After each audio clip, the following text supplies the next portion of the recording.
Hey, what's going on, guys? Welcome back to the GM. It is your guy, Boulanger. Up next, Ravens versus Bills. Let's talk.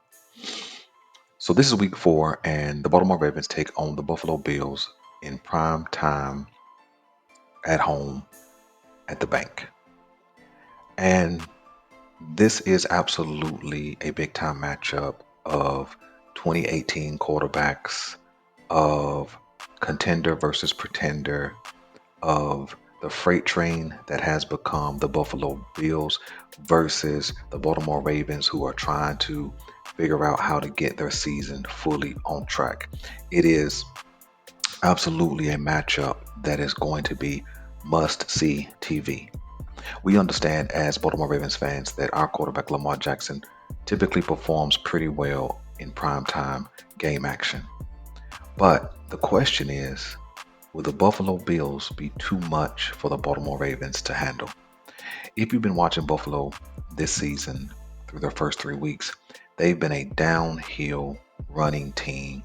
They've been a rough and rugged kind of team. They've been a team that has developed a new identity, kind of a reinvention this offseason where they got rid of several older players, several costly players, and a malcontent of sorts in Stephon Diggs, and kind of brought in some fresh talent, some team players, and some guys who just want to ball. And it has absolutely been effective for the Buffalo Bills.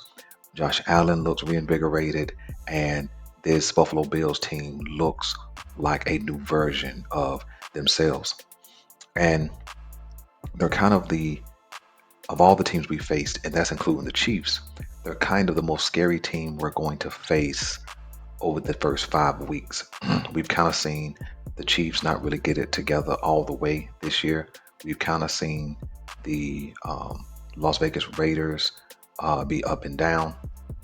We've seen the Cowboys get bullied the last couple of weeks, including this past week by the Baltimore Ravens, and the Cincinnati Bengals have not really gotten their season on track yet either. With Joe Burrow having some struggles, although they put up a lot of points, they still lost on Monday night. And so the question is going to be, will the Baltimore Ravens please stand up? Who is this team really?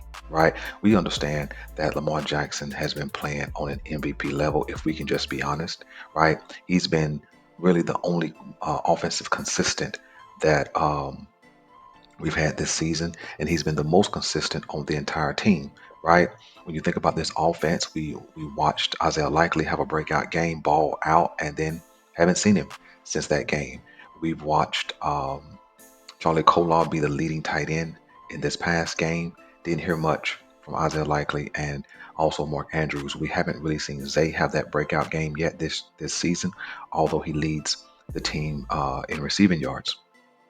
We just haven't seen anybody be consistent. Lamar Jackson had led this team for the first 2 weeks in rushing, having Derrick Henry pass him with a big time performance in week number 3.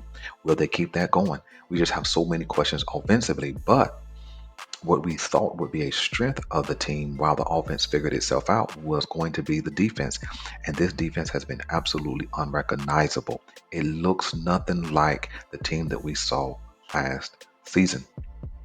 The trenches have been really, really good. We've been, really good against the run. We're going to need to be good against the run this week, as Buffalo is going to desire to run the ball.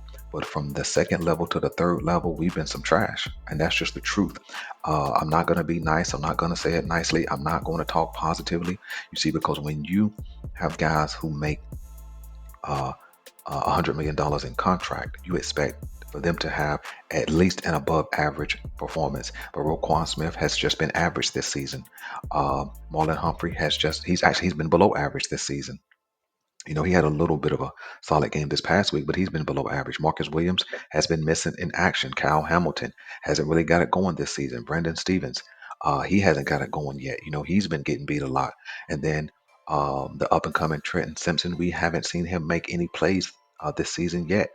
And so um, this defense is just in a bad way, right? And so I definitely believe that the Buffalo Bills are going to come out and try to establish their run. But if they have a difficult time, rest assured they're going to be bombs away because this secondary has not shown an ability to stop anybody. And I think Keon Coleman this week has the potential to have a big game. I think that Curtis Samuel, who does more short to intermediate routes, he could be integral in their underneath passing game. And then they have the other wide receiver, a young guy, a lot of speed, but I can't remember his name. He's their deep threat. And so I think they have some guys who are super, super serviceable. And then you got Dawson Knox, who just makes catches. And so I think that the Baltimore Ravens are going to have a legit game plan defensively. They're going to have top-notch implementation and top-notch execution because Buffalo has shown themselves this season to be a team that once they hit you, they're not going to stop hitting. They're not going to let down. Whatever's working, they're going to keep pressing that button until you can stop it. And so I think in order for the Baltimore Ravens to be competitive in this game, I think the first thing we're going to have to do this is not really our keys to victory. I'm not even sure if I'll do a keys to victory this week, but if we're going to win this game, right? If we're going to be in it at the end, I think the first thing we're going to have to do is not be shy about the run. I think that's going to be the one way to lessen this defense's vulnerability is to keep that offense of the Buffaloes off the field. So I think we're going to have to turn around and hand it and hand it and hand it some more, right? And then we're going to have to be timely with the mixing in of the passing game, right? We're going to have to take a couple of deep shots. We're going to have to try and go deep, which has been not that successful this season. We're going to have to see if Rashad Bateman can make some plays over the deep middle. We're going to have to see if Isaiah Likely can beat his man coverage and hit that open spot like he typically does. It's going to have to be a great mix. I believe the Baltimore Ravens are going to have to run 65 to 70 plays. I think we're going to have a minimum of 35 rushes and probably upwards of 30 passes in order to be competitive in this game. We can't have those silly turnovers. We can't have those strip set fumbles. We can't have the offensive line from week 3 who stepped up and played well against that Dallas Cowboys defense. We can't have them stumble and fumble into week 4 and have a letdown, right? We got to keep making some progress, all right? It looks as if John Harbaugh has made a decision to just start Patrick McCarry and not rotate Roger Rosengarten. I'm not understanding why that is. Maybe he's just an ornery old man. He's stuck in his ways and he just wants to be right and make everybody else wrong. But that absolutely has the potential to be a detriment to his team. Well, why could that be a detriment? It's because Patrick McCarry is the universal offensive lineman on this team. But if he has to be used as a starter, then Roger Rosengarten is not getting the valuable experience at that right tackle position, which he probably will play for the Ravens long term. But hey, if McCarry and this offensive line can play well and block well, and we can open up holes for Derrick Henry and Lamar Jackson and Justice Hill, then so be it. But I think another thing that the Baltimore Ravens must do, they must catch what touches their hands. A lot of there's been some times this season where a ball will uh, um, be in the grasp of the wide receiver, and we see them drop that ball. It can't be that way this week. This is a team that you're not going to be able to make mistakes against. Josh Allen has turned the corner on being the guy who would give you a couple of picks every 2 or 3 games. He's been consistent with the ball, good ball placement. He's been under control, and that's because he has a running back he can just turn around and hand it to and or throw it to. They absolutely will do that. And so we can't bank on turning them over. But heck, we hadn't really turned over anybody this year much anyway. I think another thing we're going to have to do is besides run the ball, catch what touches our hands, I think we're going to have a pace in this game. I would like to see the Baltimore Ravens kind of speed it up just a little, right? They're slow, methodical, moving the ball down the field. It doesn't allow this offense to get a rhythm. And at this point, we should not be having delay of game penalties and stuff like that. We should even be getting close to delay of game penalties, which we've seen that over the last couple of weeks as well. And I think another thing, holistically, not just offense or defense, but the whole team, we have to cut down on the penalties. We've been super undisciplined. We are the most penalized team in the entire NFL, and we have to cut that out. This week in practice, I suggest that we work on technique. We work on defensive back positioning. We work on getting the head around to see the ball.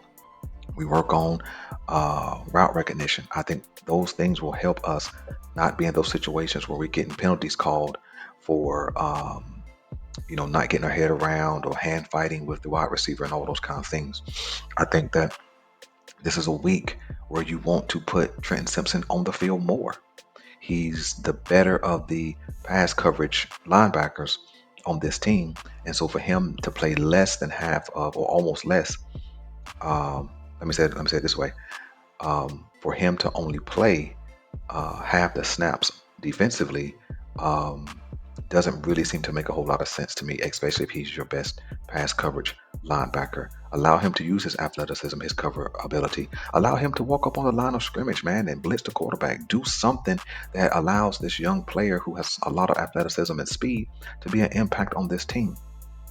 And then I think it's time to really kind of ask Marcus Williams to step up and handle his business. Where's that elite range he had once before? He hasn't had leg injuries these last couple of seasons. He's had arm injuries. So I know his legs were not injured. So where's that range that he used to have? It's time to ask Marlon Humphreys to step up and make the interceptions. I know he has one, but step up and make the interceptions that he's in position to make. It's time to have Brandon Stevens play downhill and smash a wide receiver and let them know, like he used to do, let them know that he's here. It's time for Kyle Hamilton to get involved in the playmaking of this defense. This defense is too talented to be this sorry, right? It's time to hear from Metabike. I don't care about no pressure. I want to see sacks. I want to see hits in the backfield. I want to see fumbles being caused. I want to see the Baltimore Ravens turn the Buffalo Bills over, which is not something the Buffalo Bills do a whole lot in 2024.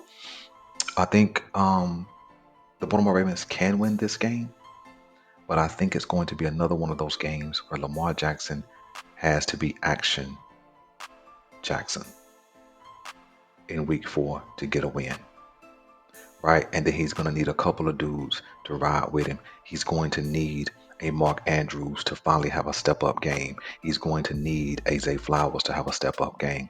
And he's going to need one of those other wide receivers, whether it's Aguilar to have a couple of big catches, whether it's Rashad Bateman to have a breakout game. I mean, he had a breakout game in dadgum 2 seasons. So it's time. It's time to see somebody else besides Lamar Jackson make a play.